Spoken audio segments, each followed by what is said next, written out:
Queridos hermanos, el Evangelio nos dice que no bastan las palabras, lo que cuentan son las obras. Cristo hace tiempo les hablaba a los que dirigían la religión de los judíos, que pensaban que con pertenecer al pueblo elegido ya estaba todo logrado. Hoy nos habla a nosotros en los mismos términos. A veces decimos que parece que el sacerdote de la homilía me hablara a mí solo.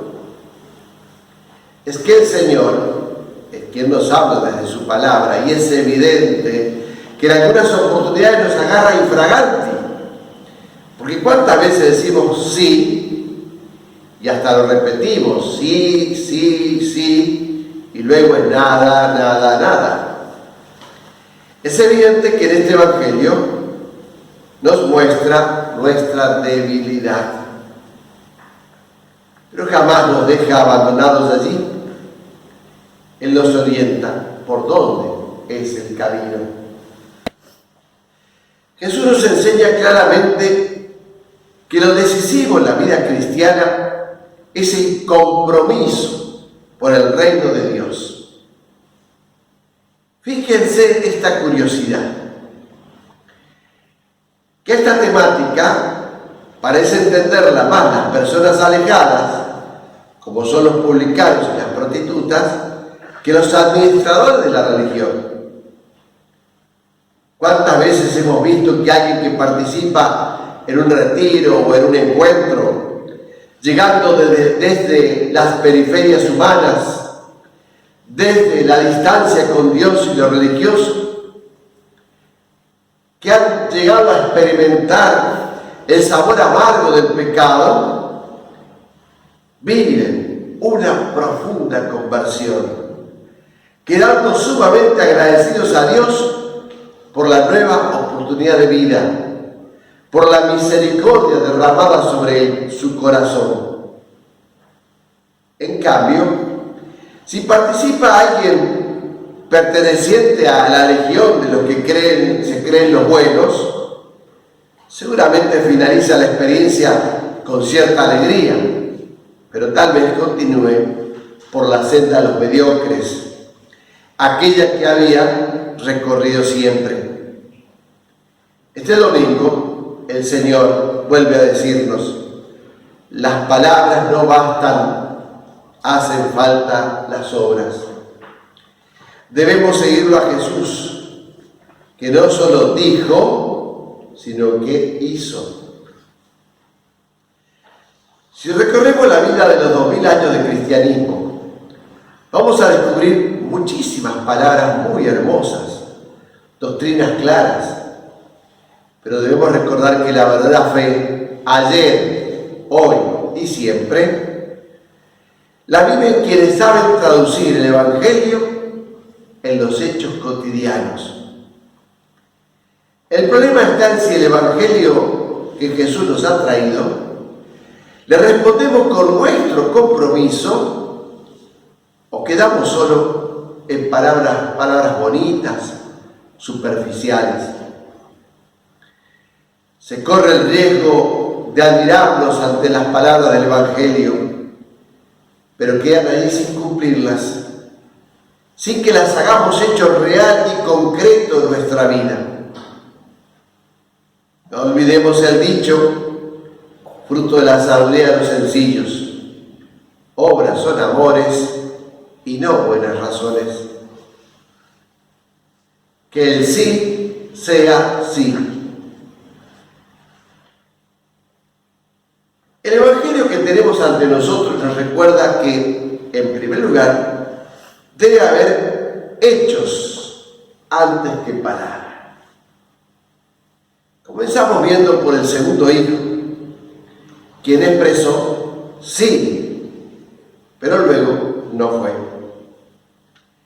Jesús critica la hipocresía en aquel tiempo de los fariseos, y hoy sí existe la nuestra. Los fariseos cuidaban lo externo con 1000 palabras huecas, pero no los contenidos de su fe y sus consecuencias. Por esto es importante cuestionarnos. ¿No puede ocurrirme lo mismo a mí? ¿No nos puede suceder también a nosotros? Es fácil estar en la iglesia, cantando juntos, recitamos salmos, respondemos amén a todas las oraciones. Hasta podría ser que se hagan las cosas mecánicamente y rutinariamente. En esto da la imagen que es fácil. Pero luego la fe que decimos tener y proclamamos, se traduce en obras. Las llevamos a la práctica. Cumplimos, estamos bautizados, recibimos la primera comunión, nos confirmamos, estamos casados por iglesia, nos dieron el orden sagrado, somos consagrados, vamos a misa cada día o al menos los domingos, llevamos una cruz en nuestro pecho, realizamos peregrinaciones, no comemos carne los viernes, pero luego en la vida nuestro accionar se diferencia de los que dicen no creer. Somos de los que decimos sí para no quedar mal, o por el qué dirán, o por costumbre, o por miedo. Jesús nos está diciendo hechos antes que palabras. En segundo lugar, hechos sin palabras. Y aquí volvemos al primer hijo, que dijo no, pero después fue. Actuó sin decir nada. En algunas oportunidades podemos identificarnos con este primer hijo, porque si está mal, o por experimentar la rebeldía, o momentos donde vemos todo negro, o por algún berrinche, entonces nos invade la falta de reflexión, o el egoísmo, o no utilizamos la capacidad de pensar y se responde no. Pero luego se dice sí. Es evidente que Jesús no nos pone a este hijo como ejemplo a imitar, como tampoco nos dice que imitemos a las prostitutas y a los publicanos, sino que nos pone como ejemplos para que descubramos la capacidad que tuvieron para convertirse y cambiar. Si estas personas toman la delantera en el reino, no es por lo que fueron, sino por el cambio que se generó en sus vidas. Por eso, mis hermanos, cambiemos a tiempo. En tercer lugar, hechos y palabras. Lo ideal es decir siempre sí, convencidos, y luego actuar en consecuencia y perseverando. Jesús nos dijo: no son los que me dicen Señor, Señor los que entrarán en el reino de los cielos, sino los que cumplen la voluntad de mi Padre que está en el cielo. Porque todo el que hace la voluntad de mi Padre que está en el cielo, ese es mi hermano, mi hermana y mi madre. El que escucha las palabras que acabo de decir y las pone en práctica, puede compararse a un hombre sensato que edificó su casa sobre roca. Mis hermanos, hay que tener claro que prometer cuesta poco. La clave es actuar en consecuencia, con coherencia. Decir sí es sencillo, pero actuar de acuerdo a ese sí es otra cuestión. Por tanto, sí a la voluntad de Dios, sí a la verdad, sí a la gracia, sí para ayudar al necesitado, sí a la oración, sí a todo lo que es de Dios. Y por otro lado, no al pecado y a todo lo que no es de Dios. Y dentro de esta gama de los sí, El sí a Dios no se piensa. Hay algo que puede ayudarnos mucho. Hace varios años escribía una reflexión que se titulaba El sí a Dios no se piensa. Jesús ya nos había indicado la cuestión del sí o del no hasta las últimas consecuencias. Cuando ustedes digan sí, que sea sí, y cuando digan no, que sea no. Todo lo que se dice de más viene del maligno. Estemos atentos a esta palabra. María dijo al ángel: ¿cómo puede ser esto? El ángel le respondió: el Espíritu Santo descenderá sobre ti y el poder del Altísimo te cubrirá con su sombra. Por eso el niño será santo y se lo llamará Hijo de Dios. María dijo entonces: yo soy la servidora del Señor, que se cumpla en mí lo que has dicho. Con esa explicación la que el ángel le dio a María, ¿ella habrá entendido todo? ¿Se imaginan diciéndole al ángel: ¿cuántos días tengo para responder? O lo pienso y después le respondo. O haberse puesto a dialogar con el ángel: ¿qué van a decir mis padres? ¿Qué va a pensar José? ¿Y qué dirán las personas de mi pueblo y los familiares? Nada de eso ocurrió. Respondió: sí, aquí estoy. El sí a Dios no se piensa. Abraham respondió positivamente ante el pedido de Dios de sacrificar a su hijo Isaac. No se echó atrás. ¿Hubiera sido posible la misma respuesta si lo pensaba detenidamente? Simplemente confió en el Señor. Del mismo modo podemos decir de los profetas, los apóstoles, de tantos santos de la vida de la Iglesia, de quienes lo dieron todo por llevar el nombre de Cristo a toda la humanidad. Lo mismo debe ocurrir con uno. Se responde, después se ven las consecuencias. Los llamados vocacionales no se piensan en la respuesta. Los enamorados no piensan. Después se dan cuenta de quién es el otro y las consecuencias a las que condujo un enamoramiento. Se sueña con un hijo, pero no se piensa la repercusión que tendrá en la vida la llegada de un nuevo hijo. Quienes piensan todo esto generalmente dicen no. Los llamados a consagrar la vida no piensan en la respuesta. Se lanzan y después paulatinamente toman conciencia de la envergadura del paso que se dio. Cuando uno piensa, calcula demasiado y tal vez no se embarca en la aventura de una vida entregada a Dios. Cuando Dios me llamó a iniciar Hogares Nuevos, no lo pensé. Los primeros no teníamos conciencia de que estábamos iniciando una obra de Dios. Después uno piensa y se da cuenta de lo que ha ocurrido. En el caso de que se piense, puede ocurrir lo de Jeremías, que se midió a sí mismo. Soy un muchacho, no sé hablar. O lo de Pedro, que se puso a comparar con Juan. ¿Y qué va a hacer de este? ¿Qué es pensar?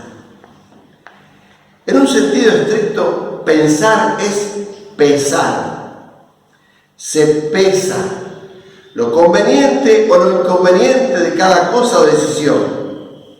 Se pesa el pro y el contra de una determinación. Pensar es examinar con mucho cuidado un asunto o una cuestión para tomar una decisión o formarse una opinión sobre ella.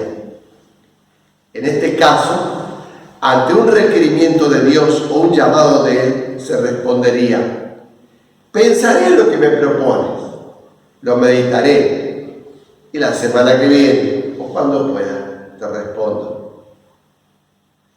El discernimiento debe pasar por tener claro que es el Señor quien pide. Pero cuando se intuye que es de Dios, cuando se ve claramente que pide lo que siempre nos enseñó el Evangelio, debemos decirle sí. Cuando se piensa y se hacen cálculos, siempre se corre el riesgo de responder no. Las cosas de Dios no se piensan. Uno se lanza a la respuesta sin medir las consecuencias. Una vez respondido de modo positivo, allí es necesario pensar para que la respuesta sea la mejor, poniendo todo lo necesario para perseverar en los buenos y santos propósitos. Ante la situación de vida que exija amar, imposible pensar la respuesta. Se dice sí, después se piensa cómo. Ante todo, lo que pida el Señor en el ámbito familiar, comunitario o del accionar evangelizador a favor de la familia, la respuesta debe ser inmediata, positiva. Dios nos dé la gracia siempre de la disponibilidad. Jamás preocuparse por lo que implica el mañana. Dios nunca nos abandona. Yo estaré con ustedes todos los días hasta el fin del mundo.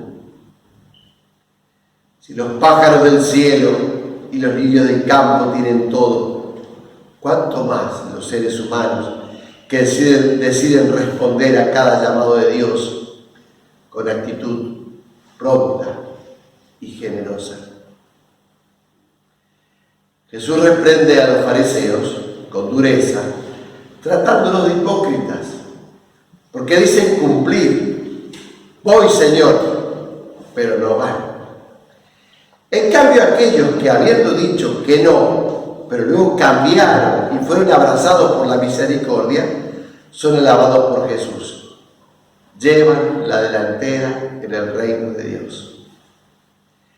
Tener la delantera es una ventaja en la carrera. ¿Qué ventaja es la que tienen los publicanos y las prostitutas? Simplemente que lo saben y reconocen que pueden creer y convertirse y llegar de este modo a la meta.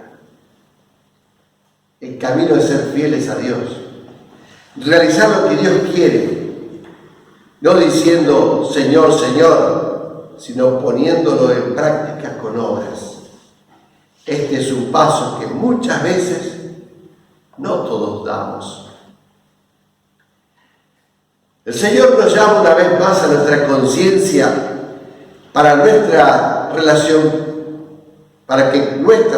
con Dios Padre sea íntima, profunda.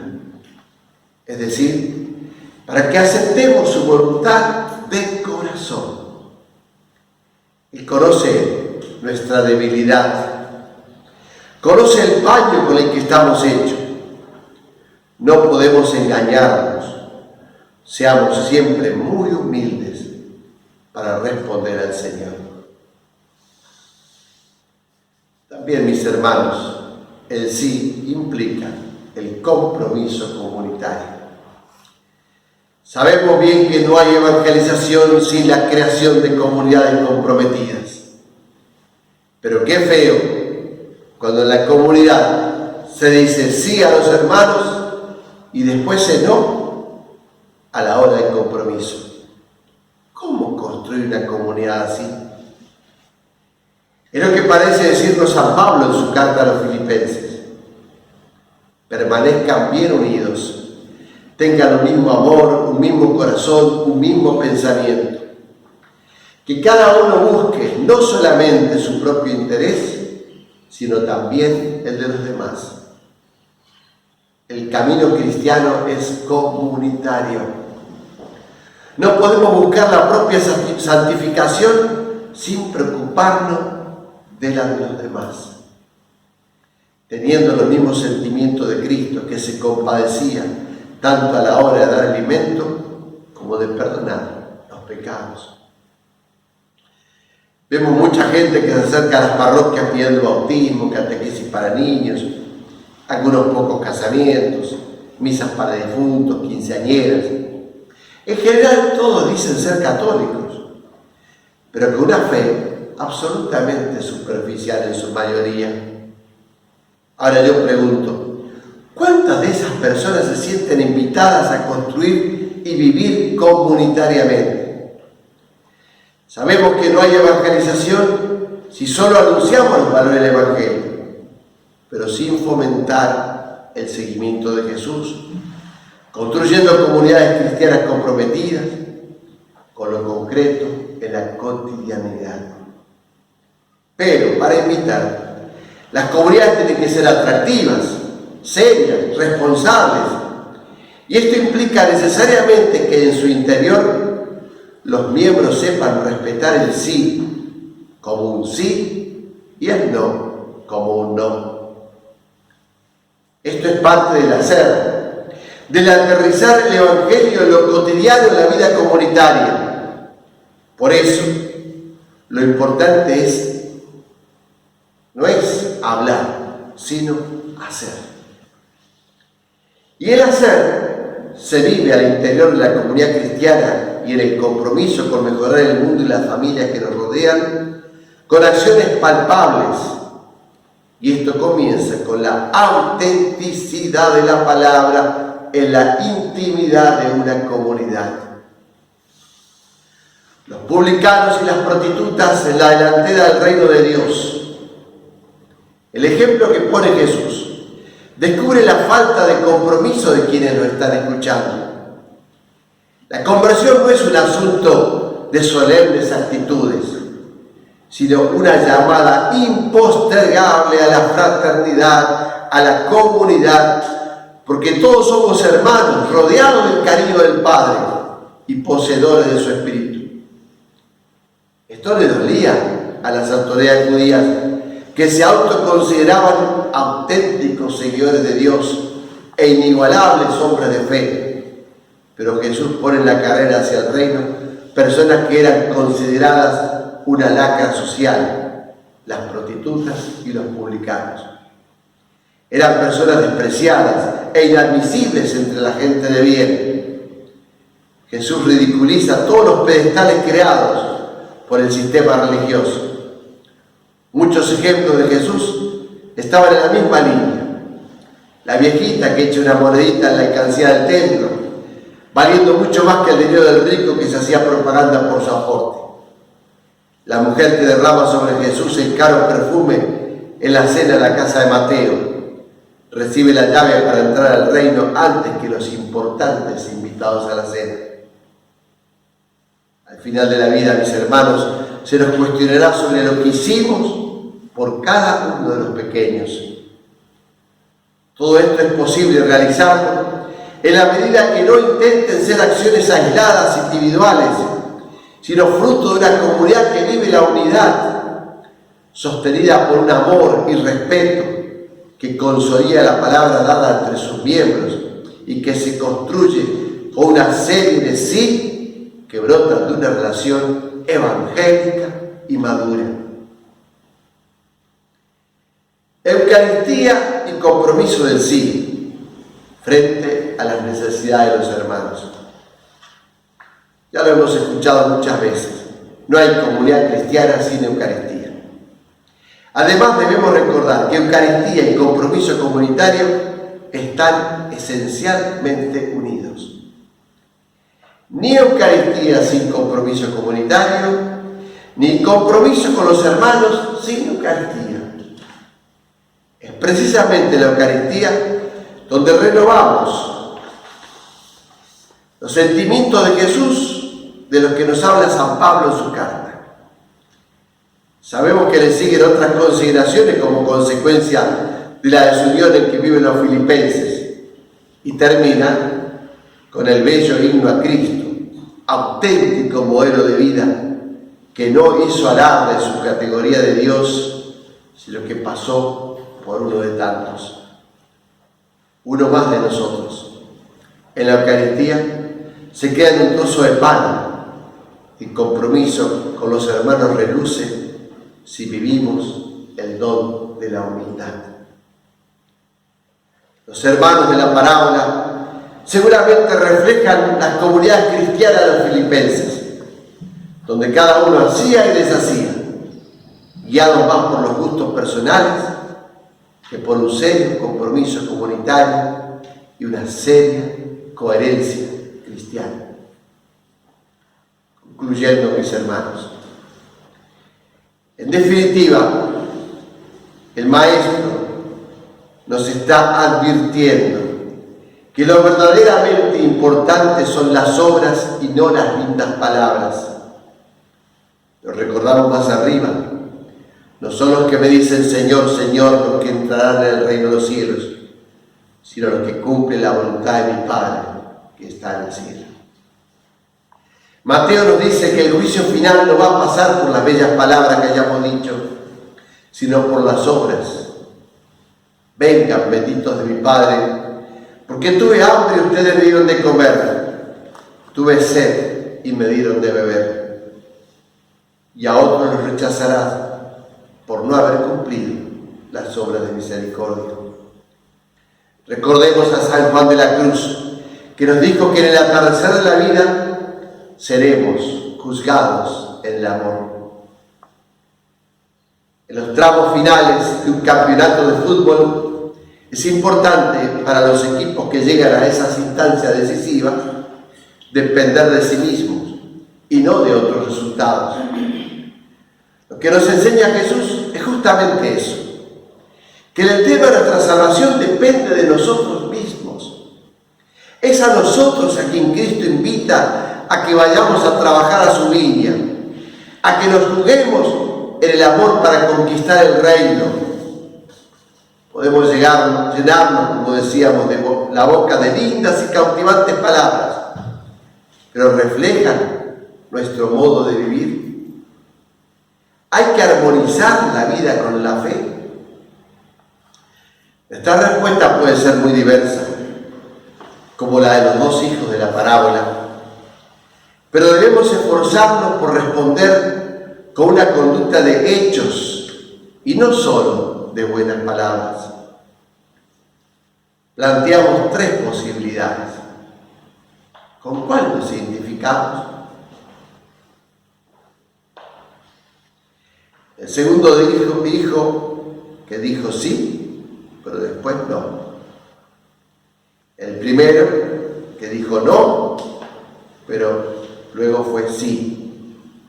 O con la tercera alternativa evangélica, cuando el sí es sí. ¿Y cuál será la opción que haremos para el futuro? Les propongo algo para que lo piensen. Hay muchos santos en el cielo que dijeron no, pero después fue sí. Algunos de ellos, por ejemplo, el buen ladrón, Santa María Magdalena, San Pablo, San Agustín, San Ignacio de Loyola y tantos otros. Por supuesto, hay una gran lista de los sí que siempre perseveraron en ese sí. Por nombrar algunos: Santa Teresita del Niño Jesús, Santa Teresa de Ávila, San Alberto Hurtado, Juan XXIII, San Pablo VI, San Juan Pablo II, San Gabriel Brochero, y seguiría una lista interminable. Pero fijémonos atentamente que no hay ninguno que haya dicho sí y después fue no. No hay ninguno. Pidámosle al Señor que con nuestras vidas sepamos responderle siempre con un sí, que represente hechos y no solo palabras vacías de contenido. Ejemplos hay muchísimos. Los tantos mártires que jamás cambiaron su sí, aunque les costó la vida terrena. El mismo Jesús, un sí hasta las últimas consecuencias. María, signo de la perseverancia en un sí que cambió la historia de la humanidad. Pidamos la gracia de la autenticidad, la coherencia y la perseverancia. Señor, sí, siempre sí. Amén.